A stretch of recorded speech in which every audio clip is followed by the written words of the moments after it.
एक गरीब लड़का जिसने पूरे भारत का सबसे बड़ा साम्राज्य खड़ा कर दिया। 340 बीसी के आसपास भारत में एक बच्चे का जन्म हुआ। उसका नाम था चंद्रगुप्त मौर्य। वह एक साधारण परिवार में पैदा हुआ था, लेकिन उसके भाग्य में कुछ बहुत बड़ा लिखा था। चंद्रगुप्त का बचपन बहुत गरीबी में बीता, लेकिन बचपन से ही उनमें नेतृत्व और साहस दिखाई देता था। 326 बीसीई में उनकी मुलाकात महान विद्वान चाणक्य से हुई। चंद्रगुप्त, मैं तुमगुप्त में एक महान सम्राट का तेज देखता हूँ। मैं आपकी शिक्षा से सीखूंगा आचार्य। तो मेरे साथ आओ। उन्हें पढ़ने के लिए तक्षशिला ले गए। यहाँ उन्होंने युद्ध, राजनीति और कूटनीति सीखी। इसी समय महान यूनानी विजेता अलेक्जेंडर द ग्रेट ने भारत पर आक्रमण किया, लेकिन उसकी मृत्यु 323 बीसी में हो गई और उसके जनरल भारत में रह गए। उस समय भारत पर धनानंदा का शासन था। चाणक्य और चंद्रगुप्त ने नंद वंश को खत्म करने की योजना बनाई। सुनो चंद्रगुप्त। हाँ आचार्य, हम नंदों को समाप्त करेंगे। चंद्रगुप्त ने नंद सेना पर हमला किया, लेकिन पहली लड़ाई में हार गए।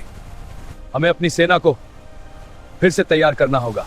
उन्होंने अपनी सेना को फिर से तैयार किया। 22 बीसी में चंद्रगुप्त नंद वंश को हरा दिया और इस तरह शुरू हुआ मौर्य एम्पायर। इसके बाद चंद्रगुप्त ने भारत के उत्तर पश्चिम में शासन कर रहे यूनानी जनरलों को भी हरा दिया। 305 बीसी में चंद्रगुप्त का युद्ध हुआ यूनानी शासक सेल्यूकस आई निकेटर से। चंद्रगुप्त ने युद्ध जीत लिया। 303 बीसी में दोनों के बीच शांति संधि हुई। सेल्यूकस ने कई प्रदेश चंद्रगुप्त को दे दिए।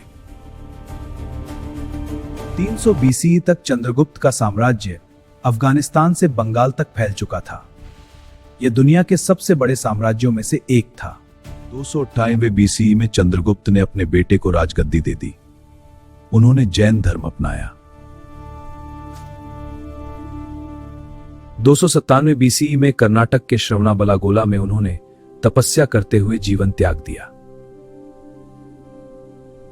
एक गरीब लड़के से भारत के सबसे महान सम्राट बनने तक, यह थी चंद्रगुप्त मौर्य की अद्भुत कहानी।